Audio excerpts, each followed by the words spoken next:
time from multidimensional sources with information, as well as helping us to become more aware and connecting all these different parts together. So as we do all of this, all this massive changing, it's bringing in new things, because we have tremendous multidimensional layers of our mental selves, our higher mental selves, our higher emotional selves, our higher spiritual selves, our higher physical selves. And all this is now crunching together and becoming activated, and we are becoming beings that suddenly need more than what we have. In other words, the traditional 7 energy center or chakra system is no longer proper, and the concept of it having one specific color is also wrong, because right now what's happening is there's this massive amount of energy coming in and creating new things. So we're activating, as I said, all these nodes and meridians, and these nodes and meridians are doing something else. They're coming together to form new centers, new energy centers in the body. So they've been talking to me for a long time about the fact that we have, when we're fully conscious, we'll have this 13 chakra system, and we'll also have something else. We'll be moving from this helix that Watson and Crick found to one that has actually 12 strands, because we're right now also discovering, like I said, with the third strand, multi-strandedness within this traditional system. And we're also finding that there are chemical systems changing within these proteins and peptides that are the system that creates this whole wonderful chemical aspect of it. And the result is that this biochemistry is creating something new and different and wonderful out of things that everybody thought when they initially observed it was totally either detritus or disconnected, was just junk. It's not junk. It's actually stuff that, as this information is coming in, is activating itself. Do you think that, because here again, there's so many theories out there, and we have to kind of sift through it and see what resonates with us, but there's been some suggestion that there are other beings that have been in conflict with Earth ownership, battling for control, and they've manipulated our genetic code for their own suspect reasons. So what has happened is they disengaged our natural abilities like psychic and telepathic. And by altering our physical DNA, we were predisposed to limited power and function. Do you think that's so, or is it, Well, yeah, I think that was part of experiments that had to do with Atlantis at the tail end of when Atlantis was able to exist above the oceans until it finally destroyed itself when it took one of those 2 moons we were talking about. And, right. And some of the scientists on the other side that they were going to throw it at threw it back at them, and they sank, and Atlantis was gone in a day, as all the legends talk about. Well, we're waking up more and more, and I think that's amazing right now. And one of the things that I'd like to talk about is we've introduced the Galactic Federation of Light, and we're talking about our new DNA and our new physical bodies and how we're raising our light in spiritual bodies as well. It all is tied into Mother Earth, though, isn't it? As far as we're part of this gig, as it were, to cohabitate with her. But we've been putting an awful lot of toxins on her lately, and she's getting ready to purge, I think. And if we don't clean up our act here, we're not going to have an awful lot of control about what she ends up doing here. So let's talk about Mother Earth part in this great conscious shift. Well, the Earth before was also, as we were before, fully conscious beings.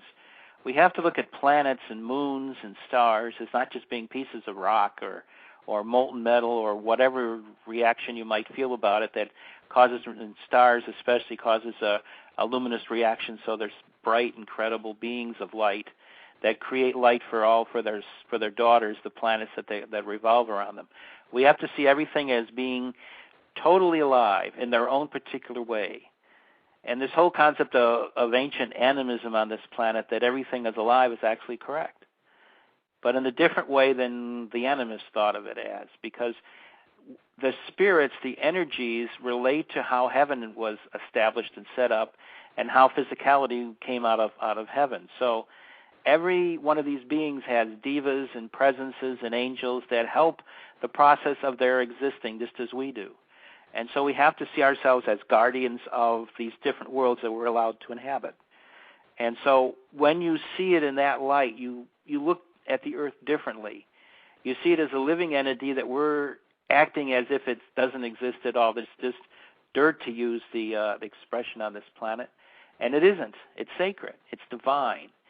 Now, the planet is indeed getting ready to change its surface because it needs to. In order to become fully conscious, all the nodes of its skin, its crust, have to be reactivated fully. To do that means it has to change what it looks like right now. it also has to prepare itself to become fully conscious, to completely reconnect itself with those multidimensional energies that it's only getting a piece of right now. So it has to do that. And indeed, the planet is very close to that particular reaction happening. So that, to me, was very important, because then I could see, then I got worried when I was a kid when they told me all of this stuff. I said, so we're headed for a giant catastrophe, right? And, and so they said no. They said no. They said that later on, decades from now, because this was the 50s, there would be awakenings among Earth people, and there would also be a time when you would be able to start your mission, which was to do two things: to tell people about the planet, to activate them about the planet, to prepare for contact, and prepare for their rise to being full conscious beings. And first contact is very important, and that's why they brought me into all of this, and that's why they made sure that at a certain time I got back on track, so to speak, because I'd gone off into alternate energy and physics and other things related to different aspects of what science is about, and basically, you might say, social sciences. I was heavily involved in how does a society and a culture change? What is the basis of the whole process of a society changing from one point to another, to transforming itself, and what are the things that act against it?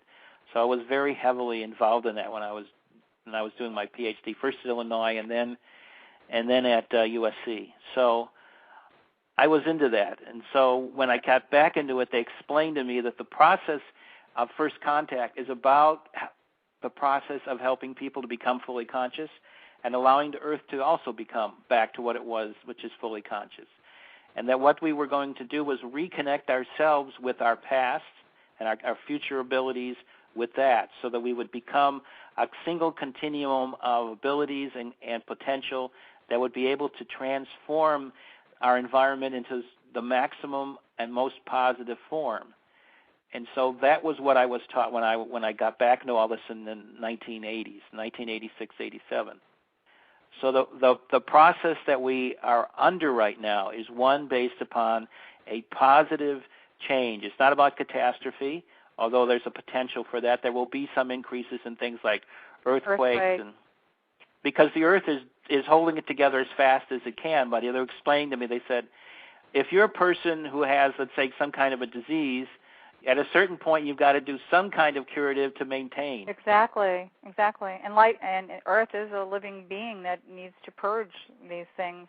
But I have a question. The term first contact, it truly is not the first contact, because they have been here since the beginning of time. Right.